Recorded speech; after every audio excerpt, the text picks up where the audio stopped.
everyone, and welcome. Thank you so much for joining us today for Digital Resources for Families Learning. My name is Amanda Evans. I am a family learning specialist here at NCFL. I primarily work with the FACE program, Family and Child Education. We have, oh my goodness, there are just about 50 programs across 10 different states. I work with adult education specifically, and I'm really excited to be talking about digital resources today. I am very fortunate to be joined by my colleague, John. I'll go ahead and let him introduce himself. Hey everybody, my name is John McLeod. I am a former middle school English teacher. Now I work full-time with NCFL as the community manager for Wondropolis, which you'll be hearing more about today in our webinar. But I also do some work with some of our sites, doing some technical assistance as well, and really excited to be bringing you what is hopefully some really useful tools and resources that you can use with your programming and with your families today. Well said, John.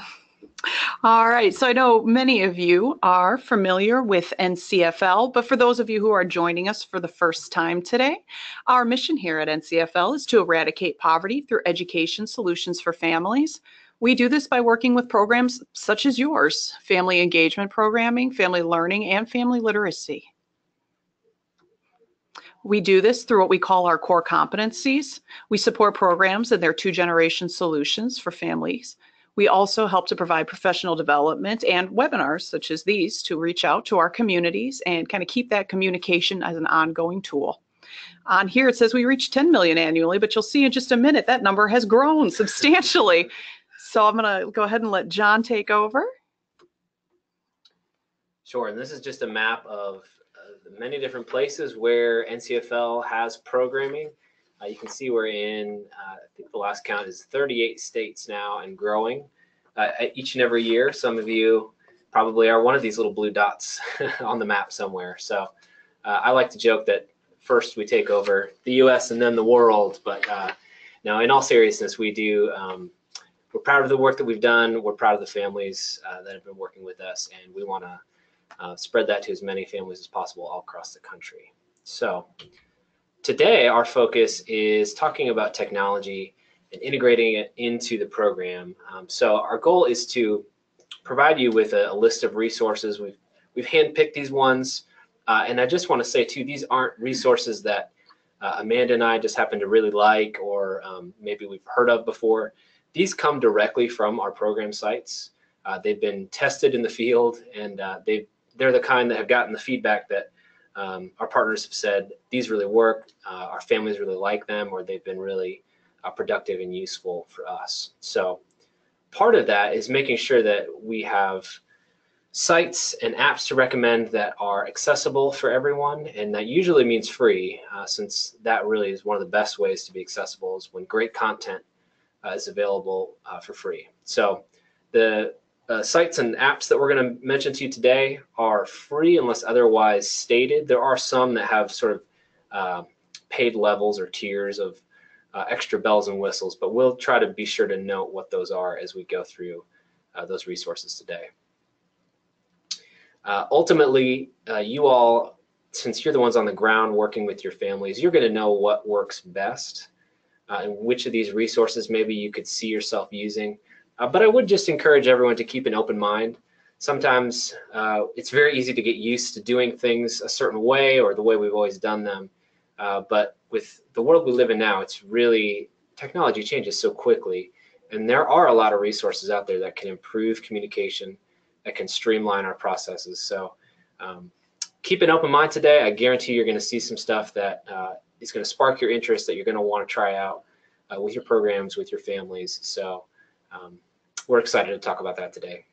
And we could definitely spend a lot more time talking about this last piece, but just keeping in mind too, some of the cautions or pitfalls that one can fall into when talking about technology.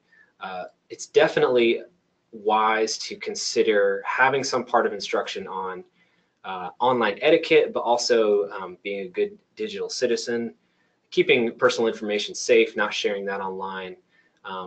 Like I said, we could go into a lot more detail here, but we're not going to today for our purpose. But I do just want to include that as part of our webinar to make sure that's something that, of course, you're thinking about with your families. All right, so we're going to get started off with actually one that I've heard from several sites being utilized, and that is Quizlet. Quizlet, it is a free platform, again, no account needed, to be using the public practice cards. If, however, as a teacher, you would like to create an account, you can do that. It is also free to use the accounts. Having an account means that you can create your own content, and you can also save content that you like from the publicly available information. Your students, however, if they would like, they can use the search bar to find sources, including your personal account. We're going to step out here in just a few minutes to take a look at the website so I can show you some of this in action. But just to give a brief overview, this is appropriate for both adults and children. If you have students who are of a beginning or intermediate and even into the advanced English levels, there are card sets here that review vocabulary.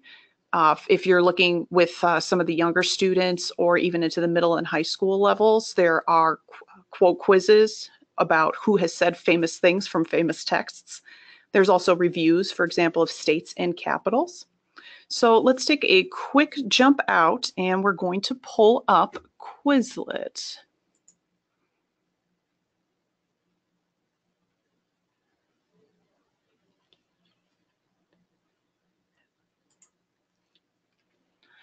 All right, so here we are on the Quizlet website. Again, that is Quizlet.com. This is the dashboard that you see when you first log on. If you would like to create an account, you can sign up over here for free. If you have an existing account, feel free to log in. But just so we can see what students see who do not have an account, I'm just going to start by clicking on search. And I would like to look up, I think those states and capitals are a good practice place to begin. So on here, I actually have used personally several of this Miss Brenda Shantz here. So we're going to take a look at hers. I always liked the fact that she puts a lot of very detailed pictures along. So she might be one you want to write down. As you can see over here, you can hear an audio of what is being said on the, what has been written on the page. If you go into flashcards, students can practice. They can look at the capital, and when they flip the card, they'll be able to see the state. And again, you can hear those pronunciations. If the student is unsure and they need to study it separately, they can click here so that way they can really focus in and practice the ones that they're unsure of instead of continually reviewing all the information. If you're looking to practice with typing and spelling as well, Gravity is a great game. You can choose, again, if you are using all the materials or those ones that have been specifically starred off. You can specify terms, definitions, or if you would like it to be randomly done, and of course, control the difficulty. And I'm going to do the first one incorrectly so we can see what happens. So nothing there. Let's see. Press escape to skip, so we'll do that. And it tells us the answer is Columbia, and this is what I was hoping it would show us, is that if you miss an answer, it forces you to type it in, so you're getting that practice. And then it'll move on to the next one. So again, Quizlet is one of those resources that I do highly recommend looking through. Please do, when you're looking, preview the sources before you send them out to your students, simply because, again, this is a public resource. Anyone can create materials on here. So as you probably saw, I started to misspell Columbia when I was typing it. So be sure to check again for spelling errors and accuracy before you encourage your students to use a specific set.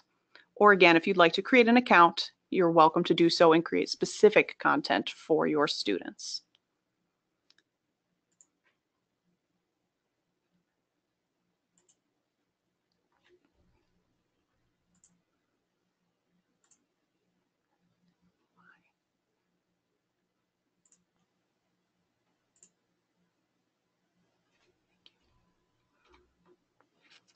All right, so the next resource that we're going to take a look at is Kahoot.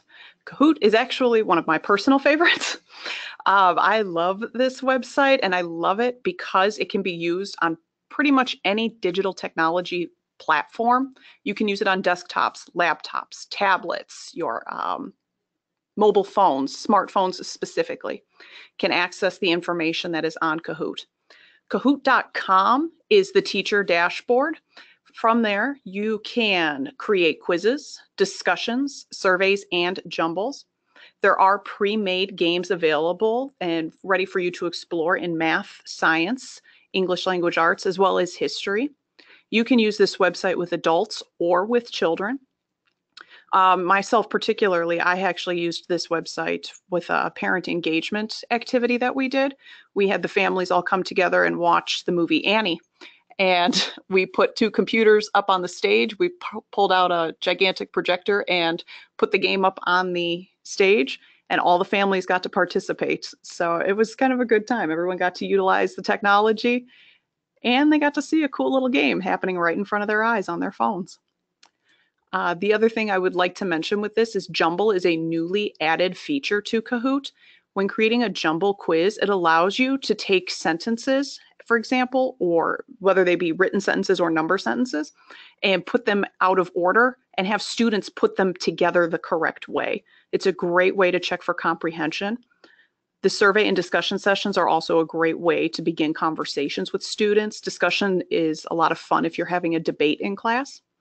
And the quiz section also can create a lot of good comprehension discussions.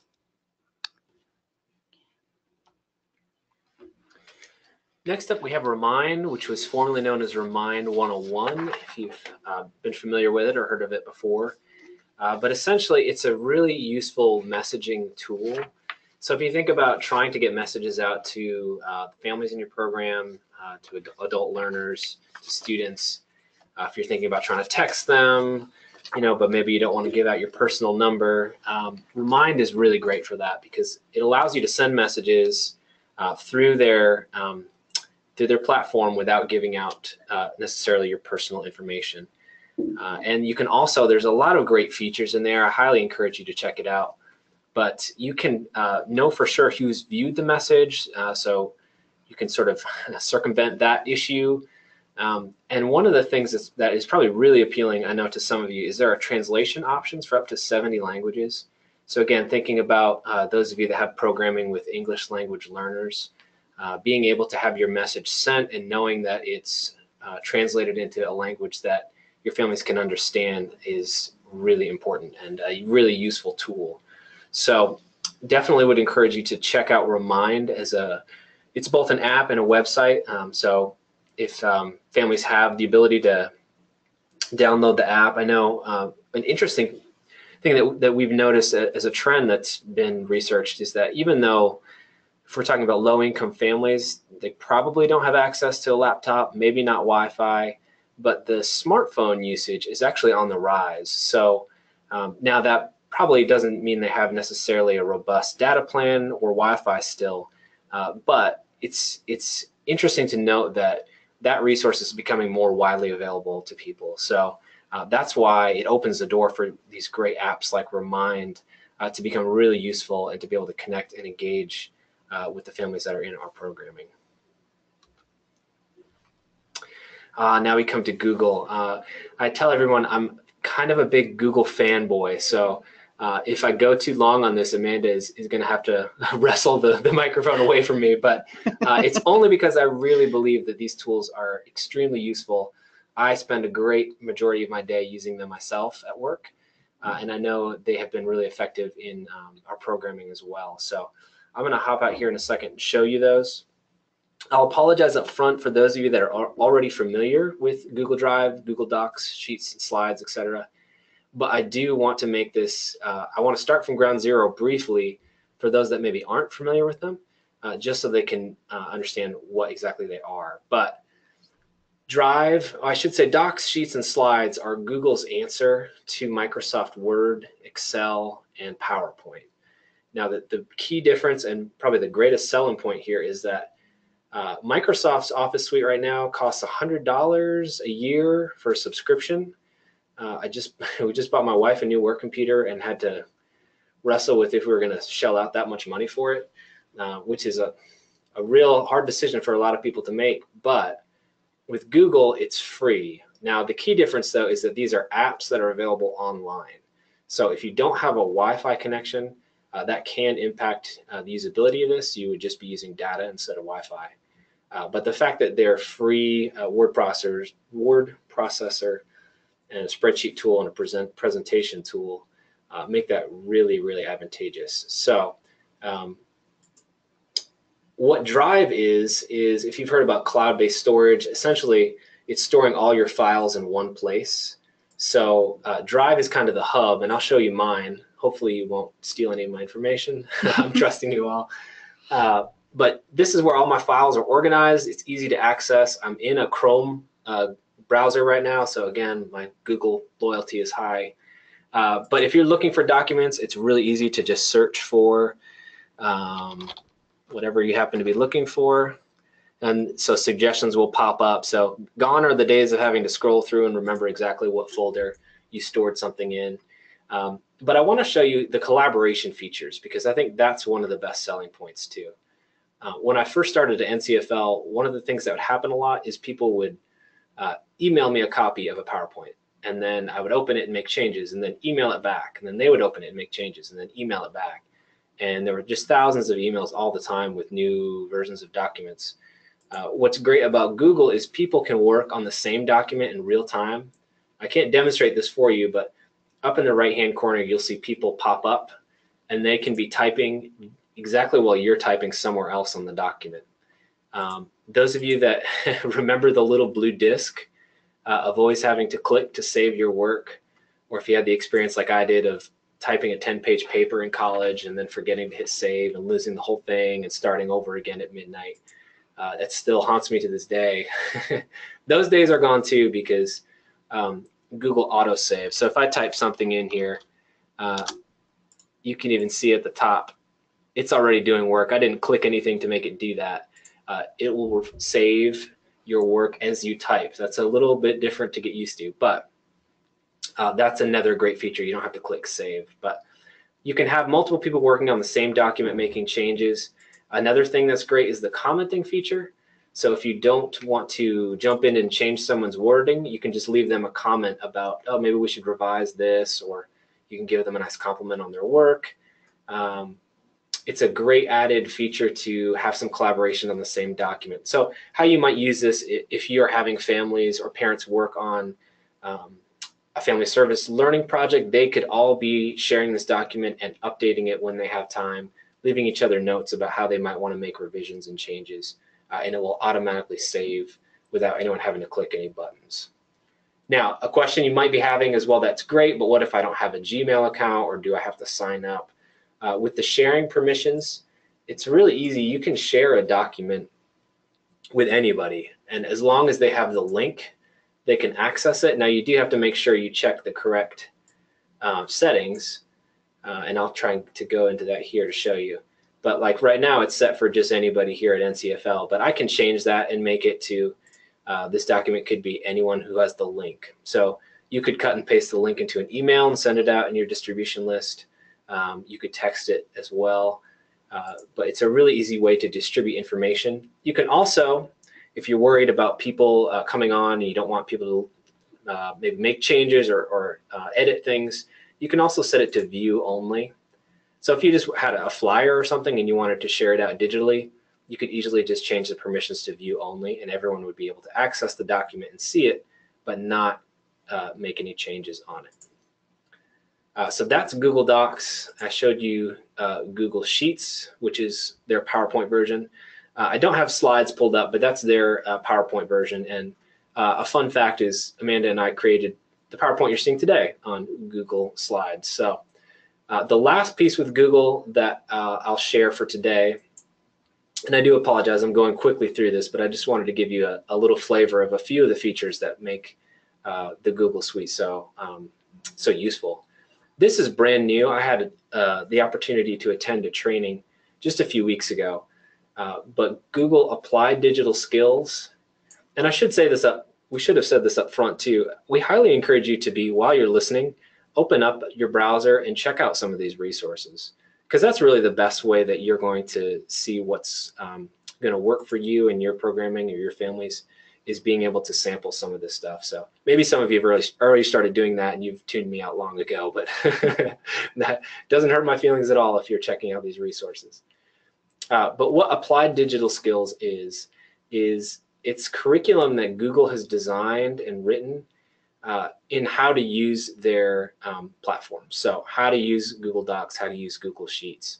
So this is incredibly useful, especially for folks who maybe, even some of us who said, oh, you know, I've had a little bit of experience, but I don't know how to do quite the same as I used to be able to do on Microsoft Word. I would encourage you and your families to check out this curriculum. So again, it's free. They have these neat little videos, and the video will sort of walk you through. It's about a 2 or 3 minute video. It'll show you a couple of skills to try, and then it'll suggest you go into your own Google Docs and create your own document and sort of get to practice the skill that they just showed you. So as we think about adults who are trying to increase their employability skills, increase their computer skills, this would be a really valuable tool to give to them, or to work with them on this, so that they can gain some added ability in using what's become a very prevalent workplace resource, which is that of Google Drive, Google Docs, Google Sheets, etc.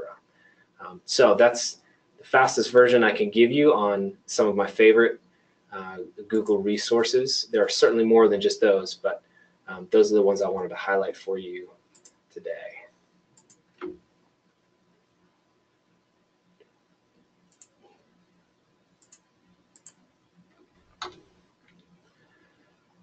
ESL Games Plus is another one that is a resource that we have heard a lot of sites using. Now, obviously, it looks like a kid's site, right? You've got 2 kids jumping in the picture here, but the truth is, adults like games too. And if you're learning English, you know, direct instruction is very important, but everybody needs a break from that, and they need a chance to practice. And so ESL Games has a huge database of all different kinds of games to practice the skills that they're working on in class. So from grammar to vocabulary, it has, you can easily click some of the drop-down menus to look for parts of speech, tenses. You can also search by topics if you're talking about, say, holidays or health or transportation. It's really easy to navigate through and find some of those topics that you're probably working on in class.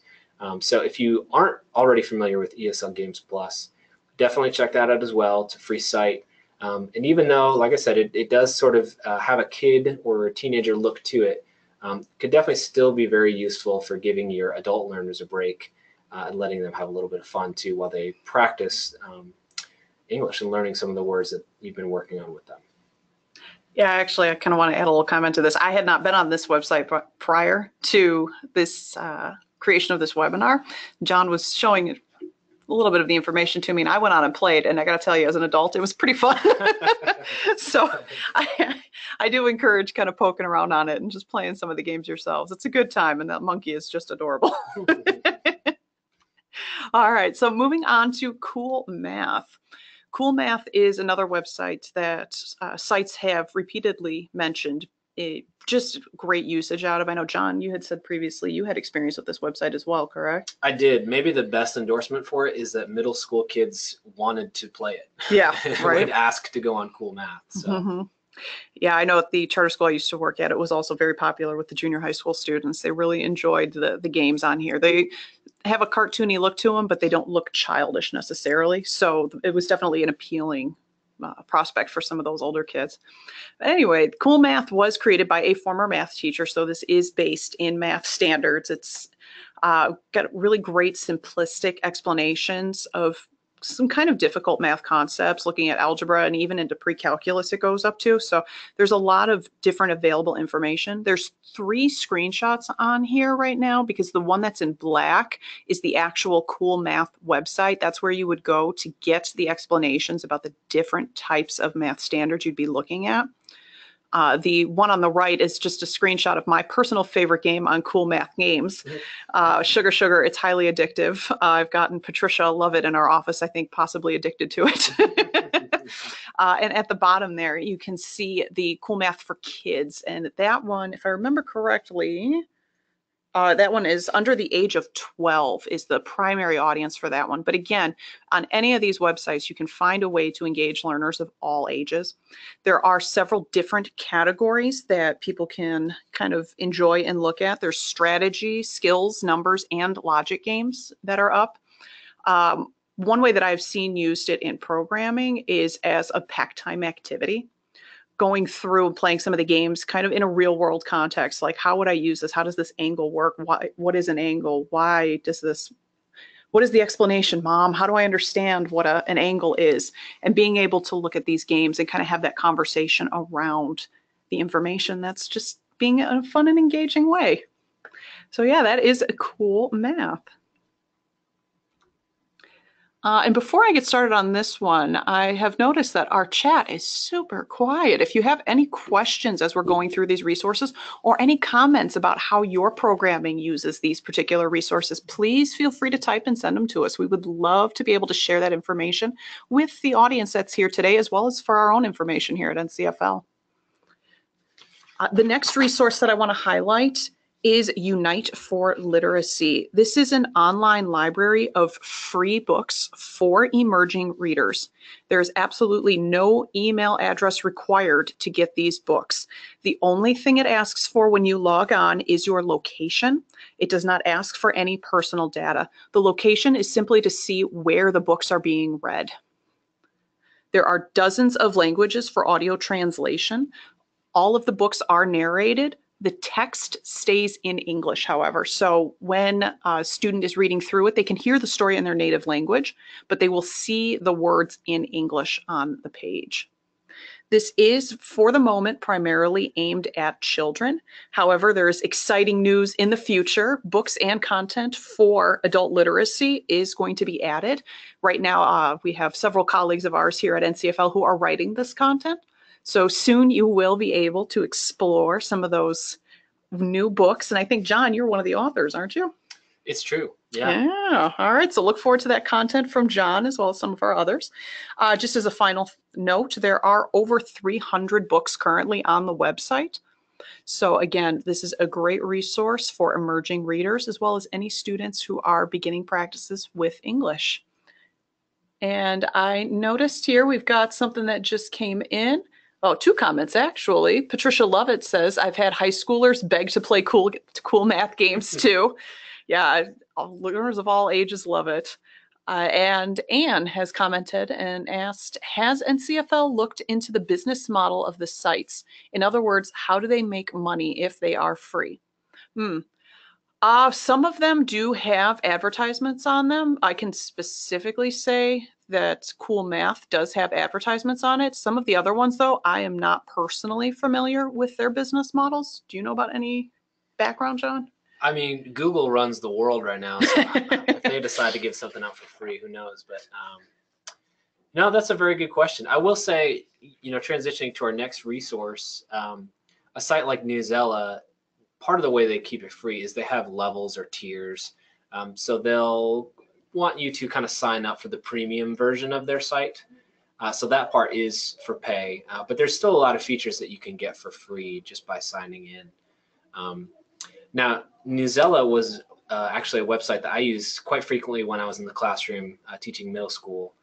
And it's phenomenal. It's only grown since I was using it, which is really only a couple years ago. But it's a database of nonfiction articles, which you can easily sort through by topic, by subject, by standard, if you're working with the Common Core, and by grade level. So it's really easy to customize and find content that you're looking for. And especially when you're thinking about nonfiction, you want to find stuff that's engaging, that that your readers, your students, your learners are interested in reading about. That always helps. And so Newsela just has a huge database of stuff to look for. I was just reading some great articles on Black Panther, the movie that just came out. There's a lot of great content about that. So there's really just something for everybody to engage there. And one of the biggest selling points, I'm going to talk about Wonderopolis soon, but it's one of the things I'm most jealous about that I wish we had that we don't have yet, is that you can adjust the Lexile level of the articles. So you can make them, you can drop them from, say, like a 9th grade reading level down to a 5th grade reading level. You can scale them up. So if you're working with people who are on the different scales there, learning English, that's a really useful tool, because everyone can be studying the same topic, reading the same article, but it's put on a level that's more appropriate for them. Now, if you do sign up, you do get access to quizzes, to be able to annotate some writing prompts. Again, for some of you, that's a little more school-based. That might not be what you're looking for anyway. But you do have to sign up for free to get access to the articles. But you can get access to those articles and still keep it free. I think where you start to go into the pay version is if you want the quizzes and some of these other bells and whistles. But Newsela gets a high recommendation from me, having used it in the field, and as Wonderopolis is connected with them a little bit as well. They're just they're a great organization to work with, and we like their content. So before we get on, we've got a few more comments that came in. Patricia just wanted to chime in on the previous question about the business models of some of these sites. She said some offer paid subscriptions for some pieces, as John had just mentioned. Kamara said, be sure to be careful of cool math ads. Yeah, Kamara, that's definitely something to be keeping a watch out for. And again, that goes back to supporting families and helping them to understand that sometimes you're going to have conversations and watch quickly to skip some of these ads or close them out if it is necessary. Let's see, Annette has commented and said these are some great resources for family engagement. Unite for Literacy is new to her, and she said she's going to be exploring and sharing it after the webinar. Well, we're happy to hear that, Annette. That's wonderful. Yeah. Well, Wonderopolis, I can tell you where how they can afford to be free is because we receive funding through NCFL. So Wonderopolis is one of our digital properties. And as I said at the beginning when I gave my introduction, I do spend a lot of time working with Wonderopolis and the communication around the website. So I'm super excited, particularly to talk about this one. But a little bit similar to Newsela that we just talked about, Wonderopolis is really focused on nonfiction and high interest articles. So we always begin with a curious question. So you can see in the background here, how do cheat codes work, like in video games? Or some of my other favorites are, why don't sheep shrink when it rains? One of the greatest ones, which you'll have to look up later, I won't give it away now, is how did spider webs help the Allies win World War II? So questions like that, even as you hear them, you probably don't know the answer, maybe you do, but if you're anything like me, it just kind of sends your brain off and running, and you want to find out. So that's really our whole vision, is to just inspire that curiosity. Wonderopolis was created as a connection point for families. So in fact, just around the dinner table last night, I was talking to my kids. Somehow tarantulas came up, and we started researching tarantulas and learned all kinds of cool facts about those. But that was the vision, is that if we can give families a resource to engage with their children, to get them interested in talking more about, kind of the bizarre things about the world that we live in. And we could do that using a nonfiction article and some other fun features as well. So right now there's over 2,100 articles to choose from. So there really is something for everybody. It goes across content from math, science, language arts, social studies, and it works on improving those reading and vocabulary skills. So I'm going to hop out and show you, if you're not familiar yet with Wonderopolis, just some of the features that it has. So this is our homepage, wonderopolis.org. Again, it's a totally free website. You don't have to sign up or anything. It's available too. You can access it through a smartphone, through a tablet. But if you go to wonderopolis.org, every day we publish a new question. Today's is a pretty heavy one. So you physicists out there, deep thinkers, you can learn more about string theory. That's a little advanced for me. I really liked one we had the other day. What is an aqueduct is good, but do squirrels make good pets? Now, this is one a lot of us would probably say, well, no, that's ridiculous. But when you dive into the article here, we've got a cute video. Every Wonder of the Day has some kind of video to engage our learners. It's also got a media gallery. And I'll point out this too, again, for those of you with English language learners, this listen button is really a useful tool. While we don't have the ability to translate our pages yet, having this button read aloud the article could be really, really useful for those that are English language learners. But if you read the article, you'll find out that once upon a time, back in the late 18th century, it actually was a fad for people to keep squirrels as pets. Hard to believe, but this is one example of the kind of fascinating little tidbits of information that you'll pick up by checking out Wonderopolis. A couple other features that we have on every Wonder of the Day page is you'll see that you have all these words highlighted in yellow. And what's nice is if you're on a laptop or a desktop, all you need to do is hover over that word. You don't have to click it, and it'll show you the definition. So this is great for building up the vocabulary. If you're on a tablet or a phone, I think you do have to lightly touch on the word, but it will do the same thing. It will reveal the definition to you. And so if you want to look at the words over here and say, okay, I'm ready to kind of demonstrate my knowledge. I've learned some new words today. There's a fun little game you can play where you drag the words over here. And, oh, look at that. I got it. First try. There's also a quiz at the end of every Wonder of the Day. Now, the quiz is based more on reading comprehension. It just kind of tests over if you're getting the information. It's only 3 questions.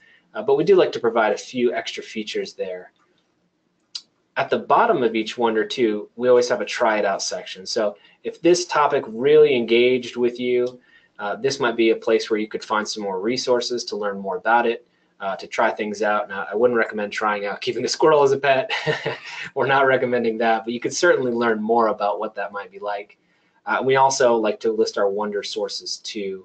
It's a good way to model for students and adults too, just the transparency and when you're online, making sure that the content that you're reading is in fact factual and not fake. There's an opportunity too for you to join the discussion. You can comment on the Wonder, sharing a resource. Hey, remember that time I saw that squirrel? It seemed like it might have been a good pet, but after reading this article today, I've decided it should not be a good pet for me. Now, let's say the Wonder of the Day doesn't really catch your interest. If we go back to string theory, maybe that one wasn't for you. Another place to visit on the site is to explore wonders. So this will pull up some of the most recent ones. You can also type in if you're interested in a particular topic, like let's say outer space. It will pull up all the different wonders of the day that we happen to have about that subject. Another favorite, of course, would be zombies. It does bring up a few for zombies. But let's say you can't think of anything. Maybe you ask, you're going to do some pack time activity with this. You're asking some students to come up with a topic. They can't come up with anything. They're stumped. You can check out most popular. My favorite is the Wonder List, which all it does is it starts from the most recent and just lists all of them in one place. But the amazing thing is I never get very far because I'll always find a topic that really jumps out to me or intrigues me. So did a spy start the Boy Scouts? That's something I'd like to learn more about. How does a wetsuit work? Or how clever are raccoons? There's just so many great questions out here that there really is something for everybody. And I guarantee probably while I've been talking, some of you have wandered down a rabbit hole of one of these wonders, and you're totally engaged with whatever that topic might be. And that's the goal. That really is our goal, to inspire that curiosity and then to really use this as a conversation point with families between parent and child. So hopefully you've got a little taste here of how that could be a resource that you could use with your families and with your programs. Okay, we've got a comment here from Kamara. We use Wonderopolis to open each packed session. Wonderful. We find a wonder that matches the topic we are covering in our lesson. That's awesome. Very cool. And with so many wonders out there, it would be pretty hard for you to have a topic that we didn't have a Wonder of the Day that was connected to, at least somehow. So that's awesome. I'm so glad to hear that. Next, I want to tell you about Camp Wonderopolis, which is an offshoot of Wonderopolis, the main page, but it's got a few extra features that I'll try to highlight for you. So Camp Wonderopolis began as a way to fight the summer slide. If you're not familiar with that terminology, research has shown that over the summer, students can lose up to 3 months of what they've learned during the school year. And so if you're talking too about students who are already maybe below grade level, that really is setting them back in a way that they definitely cannot afford to lose that kind of ground. So we wanted to have something that was still educational, still keeping them focused on vocabulary, reading comprehension, but was also really fun in a way that would be engaging and not feel quite like school. So we created Wonderopolis, which again has the spirit of those curious questions. There are 42 of those articles altogether through 6 different tracks.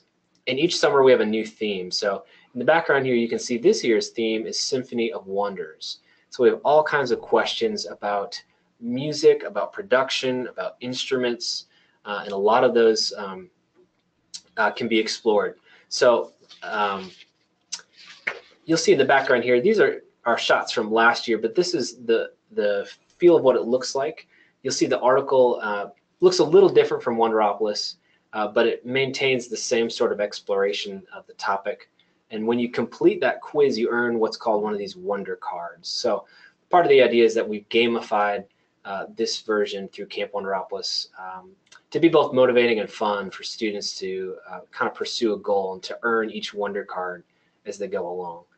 There's also features like the Wonder Wall, where you can post comments. There are ideas for field trips to get you out of the house and get you moving during the summer and experiencing different things around your city, around your town. There's reading lists. There's maker projects, so hands-on things. Basically, we just wanted to simulate the camp experience in a way that is really accessible for a lot of people. So it can be done at home, it can be done on a tablet, but also having your hands on some of these maker projects too.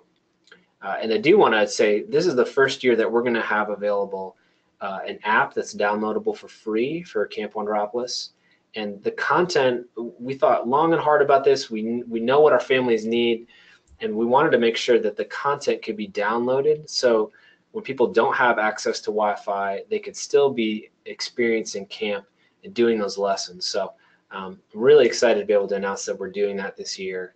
So that's going to open up, I think, the opportunity for a lot more people to do Camp Wonderopolis and to be able to do it at their own pace and in their own space. So it's launching on June 11th, but you can go to camp.wonderopolis.org right now and you can pre-register. And if you do that, you'll actually get early access into Camp Wonderopolis. If you can't wait until June 11th, you can actually go and log into or sign up for any of our previous year's camps as well. Those are available all throughout the year.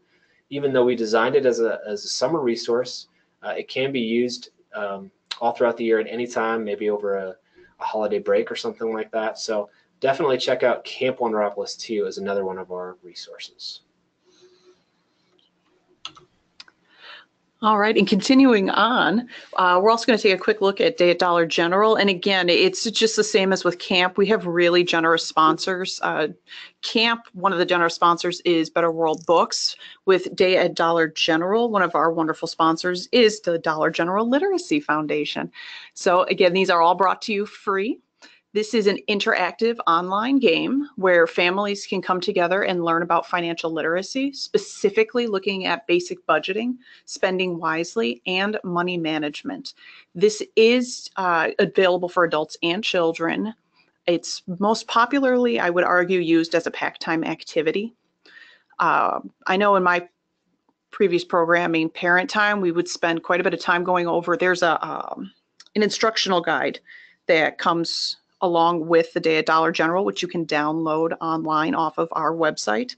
And it has specific financial literacy lessons as well as intergenerational activities for staff to introduce to families so that when they go and play the game, families are having targeted and guided discussions about how to budget, about taking those shopping trips and spending money wisely and thinking about wants versus needs and being able to express that with your children. And of course, always the money management, looking at saving money and spending money and all the things that, I have to think about on a daily basis myself. This is a great way to online interact with families. There is an audio component to it, and it is, sorry, I was looking at my notes. I was double checking to see something. I didn't write that part down. So it is, the basic of it is it's basic budgeting skills. So you can look at the course menu and choose which specific lesson you would like to work on, or you can just work on them in order. The next site available to us is the Learn to Earn Toolkit. Yay! Can you tell this is one of my favorites? I love the Learn to Earn Toolkit. This is based around the employability skills, the CTE framework. There are 10 employability skills that are listed on the site. With each skill area, you have intermediate and advanced levels that are available. The intermediate is written around a mid 5th grade level, and the advanced is also around a mid 7th grade level. There are instructor and student accounts available. You can sign up with Learn to Earn Toolkit using Google, using Facebook, as well as just creating a general email account to sign up. So again, you do need email access in order to use this material, to track it, I should say. If you would like to save your work, you would need access with it.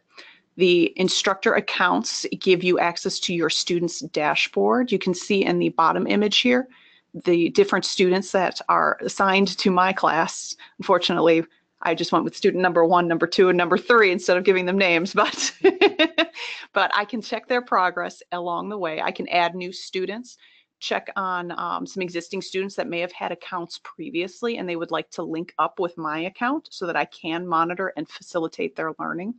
And I can also create a student roster report based off of that. So let's jump out for a minute, and I know we're getting a little lower on time, so I want to honor that. So we're going to do this real quick because I really do want to show the information. This is the instructor dashboard. As an instructor, you too can take the lessons if you're interested in developing yourself professionally in these areas. If you are interested in looking at your students, you can take the role of the student and help them walk through the information. You can also check to see if they have done specific things within each the intermediate or advanced level. As you can see while I'm moving my mouse, it's highlighting what section the student is working on. This lighter blue color specifically is critical thinking, and you can continue moving down the line to see it change as you go. If I were to create a student report, it would pop up down here as a downloadable PDF, and you can have access to that information. Let's real quickly take a look at one of the specific skills. I'm just going to pop into critical thinking, the first one up. The critical thinking talks about the 3 different areas that we can focus on. Underneath, it starts with a practice video. And again, this is a similar format to every one of the skills. There may or may not be a video. As we scroll down, there are questions to help think about and kind of have some comprehension discussions around. And there's an explore more information. This contains information about jobs that you may or may not be interested in. The jobs that are listed on Learn to Earn Toolkit are different for each category. So we're providing as many possible thoughts and trying to inspire ideas. And they're not necessarily the traditional jobs like teacher. I know on here we have policeman and firefighter, but there are some other jobs that are a little bit more off the beaten path that people may or may not be thinking about. And again, that's to encourage students to kind of look at the skill set and all of the possibilities that they can engage with. Just real quick, under the resources section for instructors, there is a downloadable instructor material guide. Within the guide, there are connection activities that link up to parent time, pack time, and family service learning. You can see all of the different vocabulary words that students will be working on within each of the skills. So I'm popping back to critical thinking. We're going to look at focus and facts and opinions. Each area has vocabulary words, and just like Wonderopolis, if you scroll over them, the definition will pop up. As you continue down, you'll also find at least, or excuse me, not at least, one idiom within each of the articles. And there is a word wheel to spin to get practice with the words and the definitions. Students have a lot of fun trying to get all the words. Like, I know I can't get it to line up. I was trying to get lazy and it did not work. So it forces students to kind of practice a little bit more and be engaged with the words for a little bit longer. And at the bottom where you see Earn Your Lesson Badge, this is a quiz that checks for comprehension over the information and vocabulary, as well as the idiom that was present in the rest of the article. So again, this is a wonderful resource. I highly suggest engaging with this. I actually was at a site visit for the FACE program last week, and I saw a parent really having a good time on here. She was utilizing a lot of the vocabulary in her everyday conversation, and she made that her point to utilize that vocabulary. So I hope you enjoy that one and get some really good usage out of it.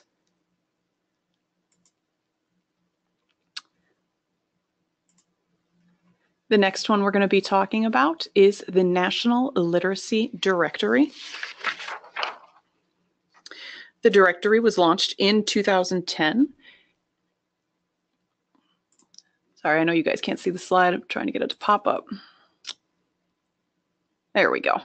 All right, so the National Literacy Directory was founded in 2010. It looks at locating nearby educational and literacy programs, including GED centers. There are over 7,000 educational agencies that are linked on the National Literacy Directory, or as we commonly refer to it, the NLD. There is also a toll-free number that individuals can call to get a local program referral. So if they're looking for programs in their area, they can talk to an actual person if they would like to. This website is specifically geared towards adults. There's also a volunteer section. So if your program is looking for volunteers and you are not listed on the NLD yet, please jump on there, sign up, shoot us an email here. We will help get you connected. The resource and directory is also wonderful for creating a community of professionals. There is a lot of the latest resources, research, and grant opportunities that are listed on the NLD. There's also a chance to celebrate some of the successes and see some of the innovations that are being utilized at other sites. This one is also coming to us with a very, very generous donation from Dollar General Literacy Foundation. Sorry guys, I am tripping over my words today. And the very last one that we are going to take a look at is the Reading and Standards. Reading and Standards is a parent guide that helps parents learn more about Common Core state standards.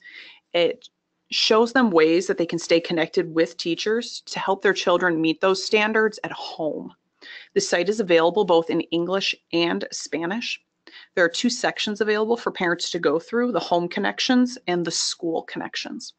The home connections have some introductory literature, some informational text, and then foundational skill concepts for ways that parents can work at home to help develop their children.